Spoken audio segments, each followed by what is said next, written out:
Hello दोस्तों, जय हिंद। हम लोग स्टार्ट कर रहे हैं अपना lecture number 5 of magnetic effect of electric current. और इसमें हम लोग बायोट-सावर्ट लॉ के जो क्वेश्चन देख रहे थे उसी के आगे क्वेश्चन हम लोग देखने वाले हैं। फिलहाल अभी आपका ये लेक्चर पूरा का पूरा क्वेश्चन चलेगा। इसमें कोशिश करेंगे कि बायोट-सावर्ट लॉ के सारे क्वेश्चंस आपके कवर हो जाए। जब आप क्वेश्चन देखोगे पीवाईक्यू तो आप पीवाईक्यू सॉल्व होने लगेंगे। आई होप इतने लेक्चर से होने लगेंगे, ठीक है। तो चलो देखते हैं हम लोग questions based on the Biot-Savart law. पिछला लेक्चर भी आपके पास प्रॉब्लम ही था बायोट-सावर्ट लॉ का प्रॉब्लम। ये है प्रॉब्लम का लेक्चर नंबर 2 अगर बोल सकते हो। चलो देखते हैं। तो हम लोग इस लेक्चर में देखने वाले हैं, ध्यान से देखते जाना कि आपके पास यहाँ पे क्या है। तो सपोज करो, मैं सबसे फर्स्ट एग्जांपल ले रहा हूं कि सपोज करो आपके पास एक स्क्वायर इस तरह से, स्क्वायर आपके पास एक तरह से लूप है और इसका साइड आपके पास कुछ भी दिया है, ए दिया है। सपोज कर रहे हैं स्क्वायर है तो आपके पास ए है, क्लियर। इसके अंदर से करंट, इस लूप के अंदर से आपके पास करंट फ्लो हो रही है। करंट कितना है तो आई करंट फ्लो हो रही है, ऐसे आई इधर जा रहा है, ऐसे कंप्लीटली आपके पास फ्लो इस तरीके से करंट हो रही है। तो आपके पास क्वेश्चन क्या पूछा जाएगा, what is the magnetic field. समझना, what is the magnetic field at the centre of the loop.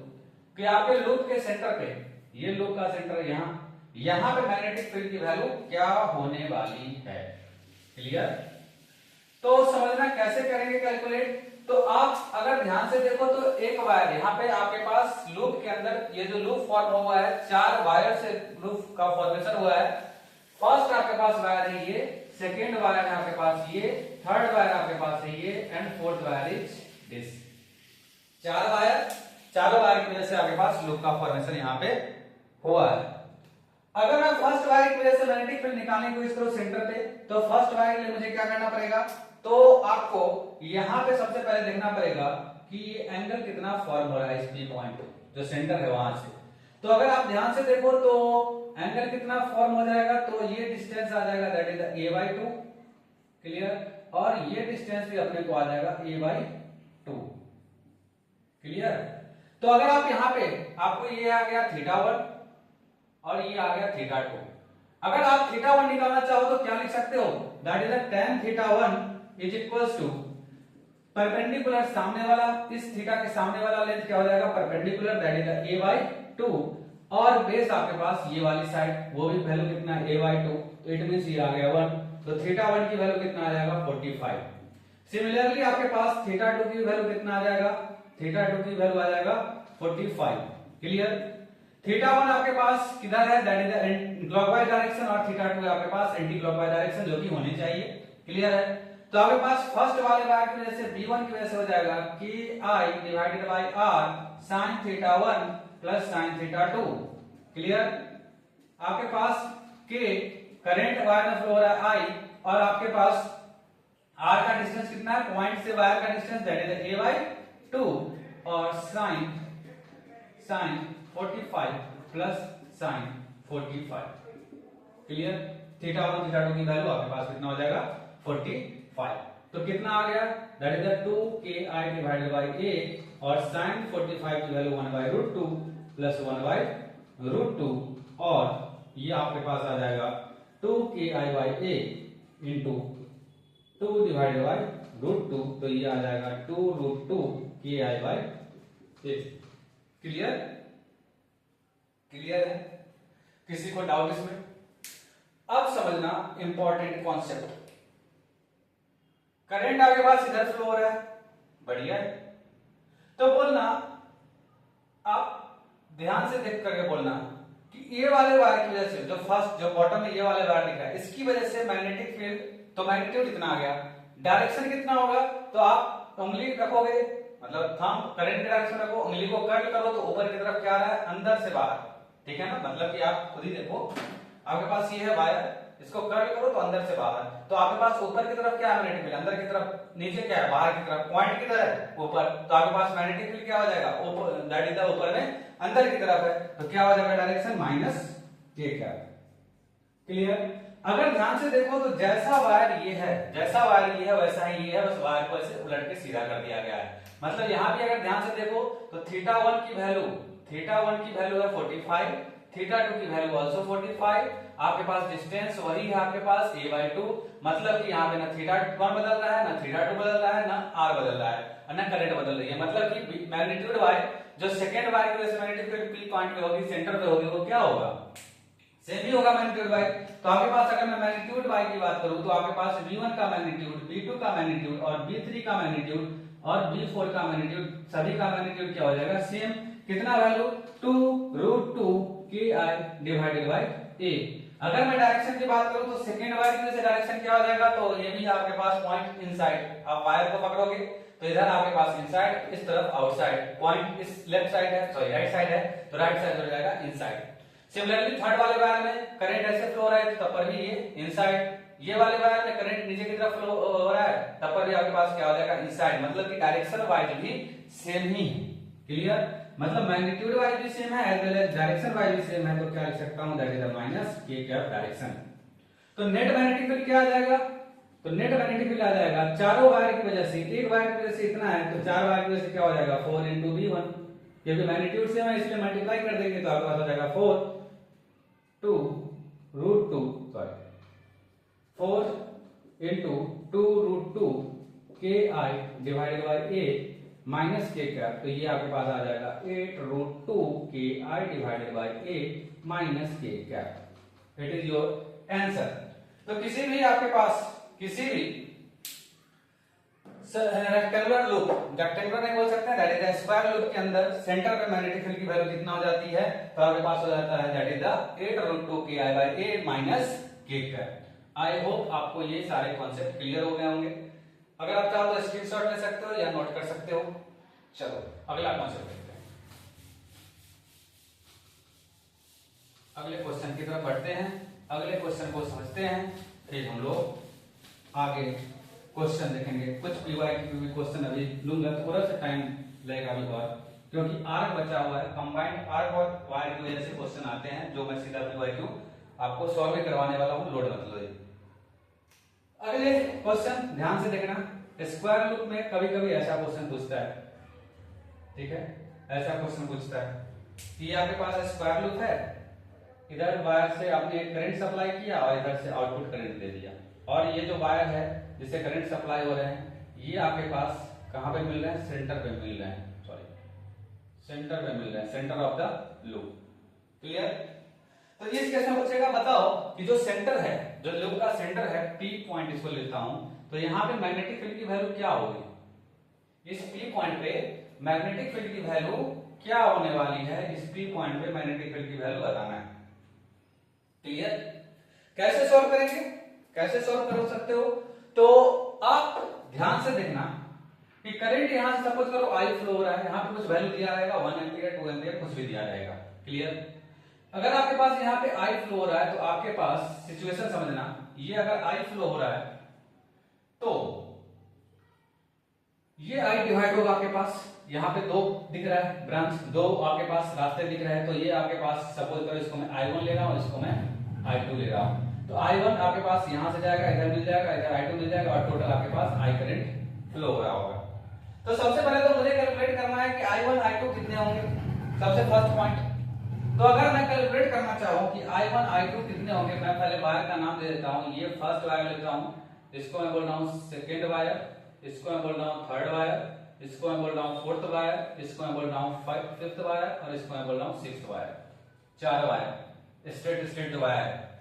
Clear, तो अगर मैं बात करूं कि बताओ कि I1 I2 का वैल्यू कैसे होगा, तो आप जानते हो कि एक वायर फाइनाइट लेंथ का एक रेजिस्टेंस की तरह काम करती है।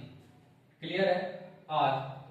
क्लियर, अब इसका मैं रेजिस्टेंस, ये जो सेकंड वायर इसका रेजिस्टेंस R मान रहा हूं, तो आपके पास जितना लेंथ है सेकंड वायर का उतना ही लेंथ है थर्ड वायर का, तो इसका भी रेजिस्टेंस कितना आ जाएगा R, क्योंकि resistance is directly proportional to length, तो इसका भी रेजिस्टेंस कितना आ जाएगा R। सिमिलरली फोर्थ वाले वायर का भी रेजिस्टेंस कितना आ जाएगा, क्योंकि लेंथ सेम है, क्रॉस सेक्शन एरिया भी सेम है, तो आपके पास हो जाएगा R। आपके पास ये इस वाले वायर का रेजिस्टेंस कितना आ जाएगा, दैट इज द R।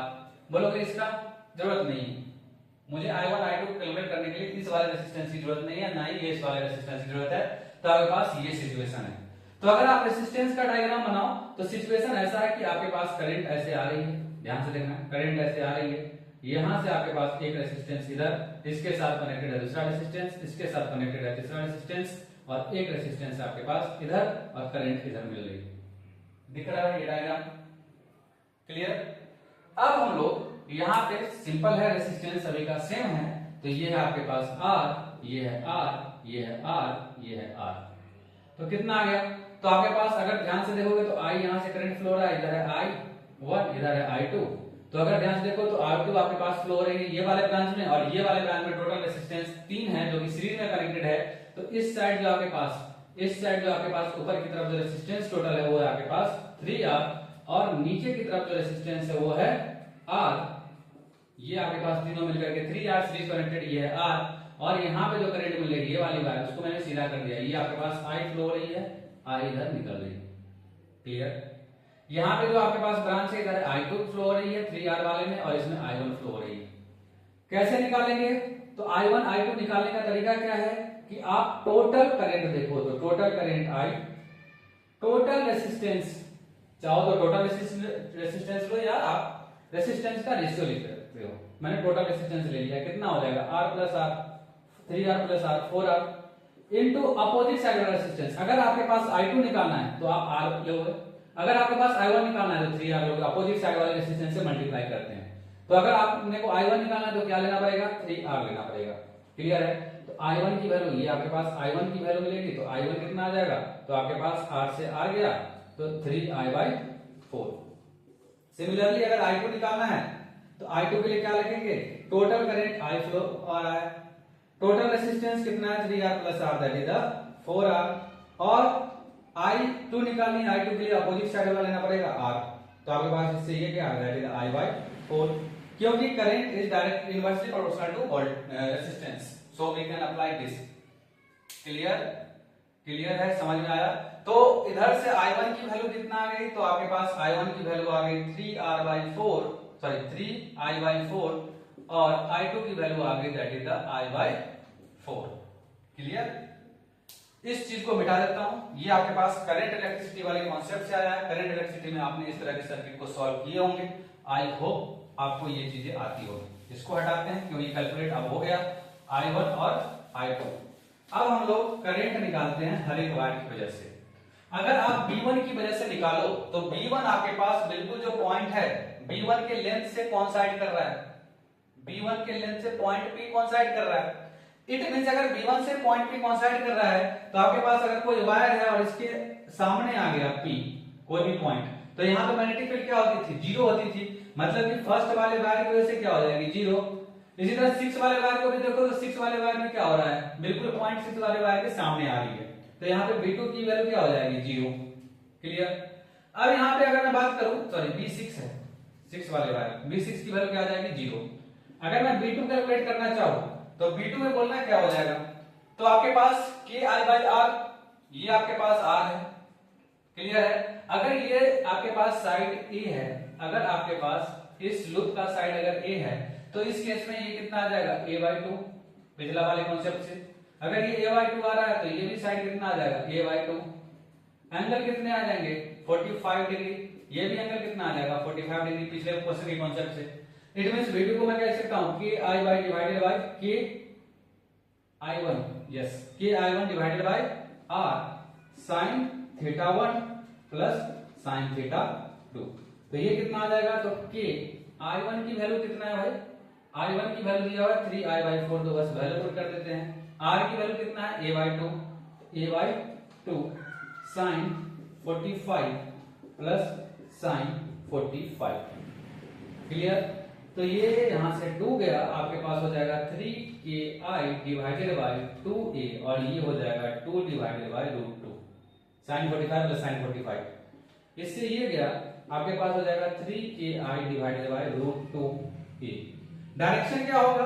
तो करंट किधर फ्लो हो रहा है? इस तरफ हो रहा है। थंब रखो तो ये किधर आ रहा है? नीचे वाले वायर, वायर के नीचे वाले पोर्शन में इनवर्ड, ऊपर वाले में आउटवर्ड।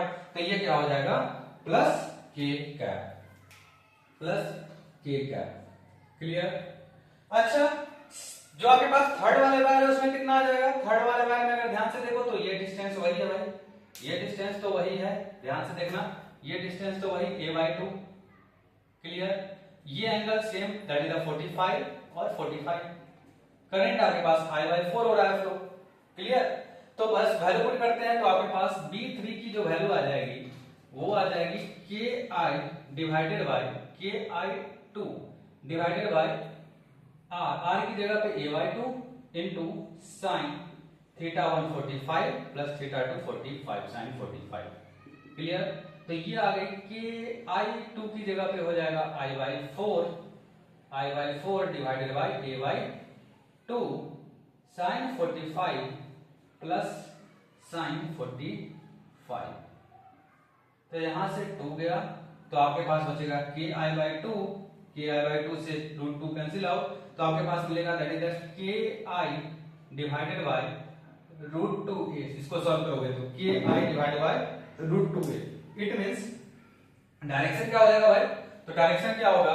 तो आपके पास करंट ऊपर की तरफ जा रहा है तो इनवर्ड, इस साइड आपके पास पॉइंट है, इस साइड क्या हो जाएगा? Inward. It is minus k का। अगर आप ध्यान से देखो तो जो आपके पास फोर्थ वाली वायर है वो थर्ड वाली वायर जैसा है। करंट भी इसमें सेम अमाउंट में फ्लो हो रहा है, एंगल भी सेम है, एंगल भी आपके पास 45 और डिस्टेंस भी सेम है। इट मींस मैग्नीट्यूड वाइज क्या हो जाएगा? B4 की वैल्यू सेम होगी, सिमिलरली B5 की वैल्यू वही होगी जो आपके पास B3 की वैल्यू होगी magnitude wise. Direction wise check कर लेते हैं क्या डायरेक्शन वाइज सेम ही है। तो अगर डायरेक्शन वाइज चेक करो तो आपके पास करंट I2 इसमें कैसा फ्लो हो रहा है? ऐसे। इसमें कैसा हो रहा है? नीचे की तरफ। तो अगर आप इधर चेक करोगे तो इधर आपके पास कितना आ जाएगा? तो इधर आपके पास आ जाएगा दैट इज द डायरेक्शन करोगे तो इनवर्ड आ रही है, मतलब कि आपके पास B4 की वैल्यू इनवर्ड और आपके पास B5 की वैल्यू क्या है? इनवर्ड है। इट मींस यहां पे ये कॉन्सेप्ट क्लियर हो गई कि आपके पास B3 की वैल्यू और B4 की वैल्यू और B5 की वैल्यू तीनों वायर की वजह से जो आपके पास वैल्यू आ रही है वो आ रही है KI डिवाइडेड बाय √2a और डायरेक्शन आ रही है माइनस k का। अगर नेट मैग्नेटिक फील्ड पूछ रहा है कि बी नेट बताओ कितना है तो बी नेट आपके पास हो जाएगा B1 plus B2 plus B3 plus B4 plus B5 plus B6। Clear? B6 B1 की वजह से 0 है, B6 की वजह से 0 है, B2 की वजह से आपके पास कितना है? 3KI डिवाइडेड बाय √2a और डायरेक्शन क्या है? k का। B2 हो गया, B3 की वजह से कितना है? B3, B4 और B5 तीनों के लिए मैग्नीट्यूड सेम है तो सीधा मैं 3 से मल्टीप्लाई कर दो इसको, 3 इंटू B3 तो 3 इंटू B3 कर दो 3KI divided by √2a minus k का। तो एक आपके पास पॉजिटिव एक निगेटिव तो दोनों को मिलकर क्या दे देगा? 0 आंसर। क्लियर? तो आपके पास ये वाले लूप में जो आंसर आएगी वो क्या आ जाएगा? 0 आ जाएगा। क्लियर? क्लियर है? किसी को डाउट नहीं है? ये चीजें समझ में आ गई होगी आई होप सारी चीजें। चलो नेक्स्ट नोट कर लेना, वो कर लो या स्क्रीनशॉट ले लो। अगला सारे क्वेश्चन यहां पे अभी करने वाले हैं, एक एक कॉन्सेप्ट को निपटाने वाले हैं, लोड मत लो, कुछ भी चीज नहीं छूटेगी।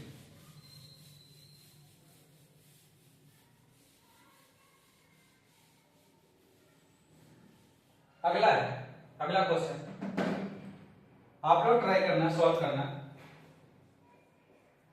पहले वीडियो को पॉज कर लो, क्वेश्चन देख लो, वीडियो पॉज कर लो, फिर सॉल्व करो। पहले एक है साइड वही है स्क्वायर में लूप ले रहा हूं और अब जो करंट आ रही है ना इसमें स्क्वायर लूप में ऐसा आ रहा है। क्लियर है? आई ठीक है। इसमें ध्यान से देखना, कुछ चीजें इंपॉर्टेंट कॉन्सेप्ट यहाँ पे इसको सॉल्व करने से पहले डिस्कशन करना पड़ेगा मुझे। जैसे आपने अभी तक जो पढ़ा है बायोट-सवार्ट लॉ, बायोट-सवार्ट लॉ में आपने जो अभी तक पढ़ा है कि आपके पास एक वायर होता था फाइनाइट लेंथ का, यहां से कुछ डिस्टेंस r पे ये एंगल होती थी θ1, ये एंगल होता था θ2। क्लियर है? इसमें करंट फ्लो हो रहा था I। θ1 का डायरेक्शन था आपके पास क्लॉकवाइज, θ1 था अपने को क्लॉकवाइज और θ2 था एंटी क्लॉकवाइज। और इस केस में इस सिचुएशन को लेते थे पॉजिटिव दोनों लेते थे। क्लियर? ऐसा था। और फॉर्मूला क्या था? KI/R sin θ1 plus sin θ2 magnetic field का फॉर्मूला ये होता था। अगर मान के चलो ये पॉइंट जो आपके पास यहाँ पे, अगर सिचुएशन कुछ ऐसा है कि ये आपके पास वायर है फाइनाइट लेंथ का, यहाँ पे करंट I फ्लो हो रहा है, और जो पॉइंट है ना, जो आपके पास जो पॉइंट है वो कहीं यहाँ पे है, क्लियर है, जो कि आपके पास यहाँ से r डिस्टेंस पे है, वायर से डिस्टेंस पॉइंट का वही r ही है, लेकिन आपके पास पॉइंट नीचे है। तो अगर आप यहाँ पे ध्यान से देखो, θ2 क्या था आपके पास, इस पॉइंट से बॉटम का, इस पॉइंट से बॉटम जो वायर का जो बॉटम साइड था या बॉटम एंड था वहां से कनेक्टेड था, तो θ2 आपके पास कैसे चेक करना पड़ेगा, इस पॉइंट से बॉटम से, तो इसको मैं मान लूं θ2, इसको आप मानोगे कितना, दैट इज θ1, यही था ना, अपर एंड से जो कनेक्टेड था वो आपके पास θ1, एंगल फॉर्म रहता है upper end, angle form by the lower end, clear. तो lower end θ2, upper end θ1, clear. अगर मैं यहाँ पे बात करूं तो आपके पास θ1 कैसा है डायरेक्शन, तो θ1 तो ठीक है, क्लॉकवाइज डायरेक्शन है, और क्लॉकवाइज को वहां पे क्या लेते थे, पॉजिटिव लेते थे, कोई दिक्कत नहीं है। अगर θ2 को देखो, θ2 भी क्या है, θ2 ये डायरेक्शन, तो ये भी क्या है, क्लॉकवाइज, लेकिन यहाँ पे एंटी क्लॉकवाइज को पॉजिटिव लेते थे, और θ1 में क्लॉकवाइज को पॉजिटिव लेते थे। यहाँ पे क्लॉकवाइज है और एंटी क्लॉकवाइज नहीं, मतलब कि ये क्या हो जाएगा, θ2 की वैल्यू निगेटिव हो जाएगी, क्लियर। तो यहाँ पे जो आपके पास फॉर्मूला बन के आएगा वो आएगा KI/R, θ1 पॉजिटिव है तो sin θ1, और θ2 निगेटिव है तो आ जाएगा प्लस sin θ2 की जगह पे माइनस θ2, क्योंकि निगेटिव, क्लियर। तो ये आपके पास फॉर्मूला बन के आएगा KI/R sin θ1 minus sin θ2, clear. ये आपके पास मैग्नेटिक फील्ड का फॉर्मूला रेडी होकर के आएगा, क्लियर। आई होप वो चीजें आपको समझ में आ गई होगी, ये चीजें इसी का यूज यहाँ पे करने वाले हैं, ठीक है। अब समझना, जैसे पूछा कि आपके पास ये लूप है और आप इस सेंटर पे, इस लूप के सेंटर पे बता दो कि मैग्नेटिक फील्ड क्या होगा, तो सिंपल है, कॉन्सेप्ट वही है कि करंट आपके पास I इधर फ्लो हो रहा है, तो कुछ करंट इधर जाएगा, कुछ करंट इधर जाएगा। कितना करंट इधर जाएगा, पिछला क्वेश्चन में किया था, रेजिस्टेंस की वजह से I है, तो आपके पास ये I/3I/4 इधर जाएगा, और इधर आपके पास जाएगा I/4। ये था आपके पास I1, ये था आपके पास I2, याद करो पिछला स्लाइड, वीडियो पीछे करके देख सकते हो आप कैसे निकाला था I1 I4, clear, I1 I2। अब अगर ध्यान से देखो, अगर आप इस चीज को ध्यान से देखो, तो ये वाले पोर्शन की वजह से ये जो लूप बन रहा है, ये वाले पोर्शन ध्यान से देखना, ये वाले पोर्शन की वजह से जो लूप बन रहा है, ये टोटल पोर्शन, इसकी वजह से आया था मैग्नेटिक फील्ड 0, देख लेना, क्लियर है। वहां पे वायर ऐसा था तो इसकी वजह से भी 0 आ रहा था, इसकी वजह से भी 0 आ रहा था, एंटायर इसकी वजह से भी 0 आ रहा था, क्लियर है। मतलब कि ये लूप की वजह से आपके पास that is the B due to loop, तो लूप की वजह से क्या आ जाएगा, 0।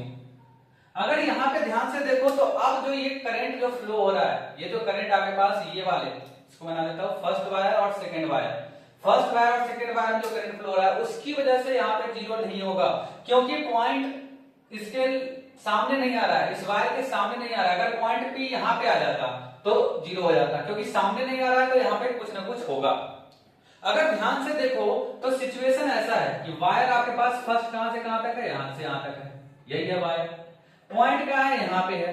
मतलब कि अगर देखो तो वायर का लोअर एंड ये वाला पोर्शन, अपर एंड ये वाला पोर्शन, सीधा या उस वायर को ऐसे टेढ़ा कर दिया, इसको इस तरह से घुमा दिया, तो आपके पास सिचुएशन ऐसा है, ये वायर आगे इधर, करंट इसमें फ्लो हो रहा है इन दिस डायरेक्शन, और P पॉइंट है यहाँ पे,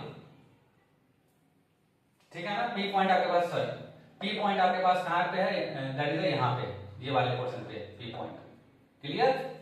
यही सिचुएशन है, देखो P पॉइंट नीचे है, P पॉइंट आपके पास वायर का एंड खत्म हो गया है, यहाँ P पॉइंट इधर है। इट मींस आपके पास θ1 की वैल्यू कितना आ जाएगा, तो इसको मैं मान रहा हूं इनफाइनाइट वायर, इसको मैं मान रहा हूं इनफाइनाइट वायर, तो आपके पास θ1 की वैल्यू कितना आ जाएगा, तो θ1 की वैल्यू आपने को अपर एंड से P पॉइंट कनेक्ट करते थे, ये वाला एंड जो कि आपके पास इनफाइनाइट पे है, तो ये एंगल कितना आ जाएगी, ये वाली एंगल डिस्टेंस से, तो ये हो जाएगी 90 डिग्री, क्लियर है। तो यहाँ पे θ1 की वैल्यू कितना आ जाएगा, 90 डिग्री। θ2 की वैल्यू क्या आ जाएगी, θ2 आपके पास लोअर एंड से कनेक्ट कर दो, ये वाली एंड दिख रहा है ना, ये वाली एंड से कनेक्ट कर दो, ये वाली एंड से आप कनेक्ट कर दो, तो ये आपके पास है θ2, क्लियर है। देखो θ1 भी सेम डायरेक्शन में क्लॉकवाइज, θ2 भी क्लॉकवाइज, दिख रहा है। तो θ2 कितना आ जाएगा, तो θ2 की वैल्यू कितना हो जाएगी, आपको पता है पिछले में कैलकुलेट किए थे, ये θ2 आपके पास 45 डिग्री, मतलब ये भी 45 था, ये भी 45 था, याद करो तो, क्लियर है। θ2 की वैल्यू कितना, 45। आपके पास magnetic field due to first wire क्या हो जाएगा, V1 की वैल्यू के आई की जगह पे आपके पास आई फ्लो हो रहा है फर्स्ट वाले वायर में, आर की जगह पे क्या है, that is the a bye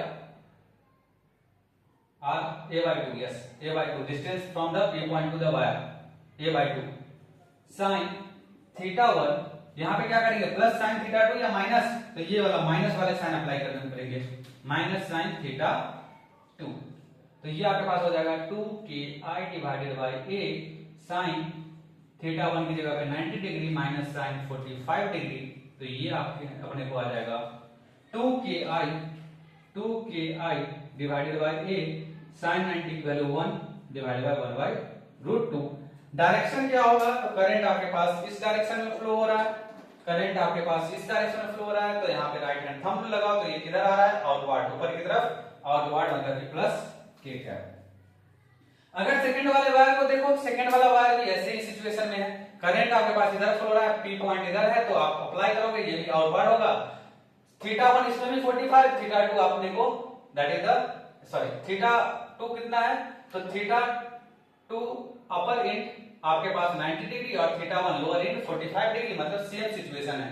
तो आपके पास जो magnetic field, net magnetic field होगा, डायरेक्शन भी सेम है, मैग्नीट्यूड भी सेम है, तो क्या हो जाएगा twice of 2ki by a 1 minus 1 by root 2, clear, sorry twice of 2ki by a मतलब ट्वाइस से मल्टीप्लाई कर दो, क्लियर। डायरेक्शन आपके पास k cap.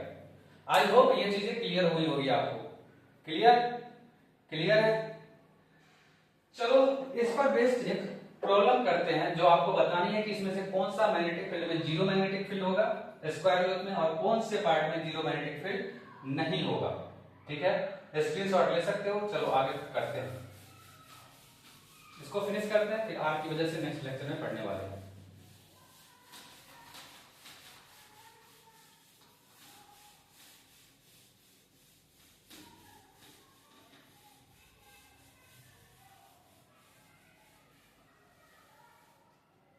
Which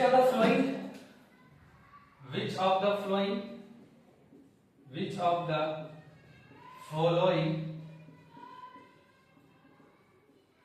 following have non-zero magnetic field? Which of the following have more than one correct option वाली है, non-zero magnetic field at the center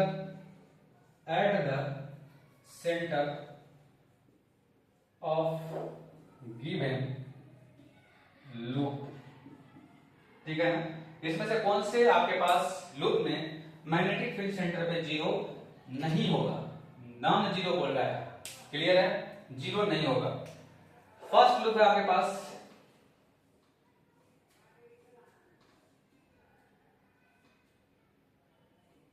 current इधर आई आ रहा है, इधर से आई निकल रहा है, ठीक है। सेकंड बिल्कुल ये सेंटर से पास कर रहा है। सेकंड आपके पास सिचुएशन ऐसा है, करंट इधर से जा रहा है और इधर से निकल रहा है, क्लियर है, इधर से जा रहा है, इधर से निकल रहा है, ठीक है। आई आ रहा है इधर से आई निकल रही है, क्लियर। थर्ड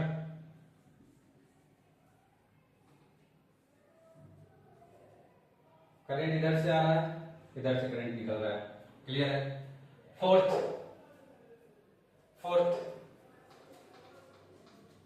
आपके पास ये करंट इधर से आ रहा है, इधर से करंट निकल रहा है, तो इसमें से आपको बताना है किस किस में जीरो है और किस किस में जीरो नहीं, मतलब नॉन जीरो वाले सिलेक्ट करने हैं। तो आप बताना इसमें जीरो होगा, लूप की वजह से आपको पता है स्क्वायर लूप की वजह से क्या होगा, जीरो, कुछ करंट इधर बटेगी, कुछ करंट इधर बटेगी, क्लियर है। ये तो सामने आ रहा है लाइन पे, तो सेंटर के सामने आएगा, तो ये वाले वायर की वजह से जीरो हो जाएगी। इधर आपके पास करंट I/2, इधर करंट आ जाएगा I/2, इसकी वजह से डायरेक्शन आएगी कैसा, तो अगर आप ध्यान से देखो तो डायरेक्शन आ जाएगी किधर, दैट इज आउटवर्ड, इसकी वजह से भी क्या आ जाएगा आउटवर्ड, नहीं सॉरी इसकी वजह से क्या आ जाएगा, इसकी वजह से आ जाएगा अपने को इनवर्ड, इसकी वजह से भी आ जाएगा अपने को इनवर्ड, इसकी वजह से आ जाएगा अपने को आउटवर्ड, इसकी वजह से आ जाएगा आउटवर्ड, तो नेट मैग्नेटिक फील्ड हो जाएगा 0। तो आपके पास इसमें क्या आ जाएगा 0, बी की वैल्यू इस केस में आ जाएगा 0। इस केस में ध्यान से देखना, तो करंट कैसे डिवाइड होगा, तो आपके पास करंट यहां से आ जाएगा, डिवाइड हो जाएगा, ये आ जाएगा अपने को दैट इज I/3, क्लियर है, 2I/3, और ये हो जाएगा अपने को I/3, क्लियर है, 2I/3 एंड I/3। आप लगाना रेजिस्टेंस का रूल मिल जाएगा। इसकी वजह से मैग्नेटिक फील्ड कितना आ जाएगा, तो करंट आपके पास इधर फ्लो हो रहा है, आउटवर्ड डायरेक्शन में आ जाएगा, that is the twice of b, और इस डायरेक्शन में आ जाएगा अपने को ट्वाइस ऑफ बी, मतलब कि आपके पास ये आ जाएगा, मतलब ये इसकी वजह से मतलब ये नॉन जीरो होगा। देखो यहाँ पे ये दोनों मिलकर के, इधर भी तो 2I/3 जा रहा है, तो ये दोनों मिलकर के जो मैग्नेटिक फील्ड क्रिएट कर रहा है आउटवर्ड डायरेक्शन में, ये भी क्रिएट कर रहा है आउटवर्ड डायरेक्शन में, आउटवर्ड डायरेक्शन में ज्यादा है कि I की वैल्यू ज्यादा है, ये दोनों मिलकर के आउटवर्ड और सिंगल कर रहा है आपके पास किधर, that is the inward direction में, तो इसकी मैग्नीट्यूड कम है, तो ये दोनों ज्यादा डोमिनेट कर जाएगा, तो इसकी वजह से क्या हो जाएगा नॉन जीरो, तो ऑप्शन सेकंड आपके पास करेक्ट है। ऑप्शन थर्ड में देखते हैं, तो ये लूप की वजह से तो आ जाएगा 0, ये लूप की वजह से आ जाएगा 0, क्योंकि आपके पास करंट इधर I2 डिवाइड हो रहे हैं, क्लियर। अगर मैं बात करूं इसकी वजह से, तो करंट किधर हो जाएगा आउटवर्ड डायरेक्शन में, मतलब आपके पास सेंटर पे क्या हो जाएगा आउटवर्ड डायरेक्शन में, ये वाले वायर की वजह से, ये वाले वायर की वजह से किधर हो जाएगा, तो आप उंगली रखो तो ये क्या आ जाएगा इनवर्ड डायरेक्शन में, इसके लिए आउटवर्ड में आ रहा है पॉइंट P, और इसके लिए जो पॉइंट P है नीचे है, तो नीचे वैल्यू क्या है इनवर्ड, जितना आउटवर्ड उतना इनवर्ड, मतलब कि नेट क्या हो जाएगा 0, ये भी करेक्ट है, क्लियर। ये वाले में बोलना अभी सॉल्व किए थे 0 आ रहा था क्या, नहीं नॉन जीरो आ रहा था, तो ये भी आपके पास नहीं होगा, तो आपके पास second and third is the correct option. I hope आपको ये सारी चीजें क्लियर हो गई होगी। स्ट्रेट वायर की वजह से आपके पास मैग्नेटिक फील्ड लगभग कंप्लीट हो चुका है। आप चाहो तो PYQ के क्वेश्चन लगा सकते हो, आपके एक भी क्वेश्चन नहीं रुकेंगे। Thank you.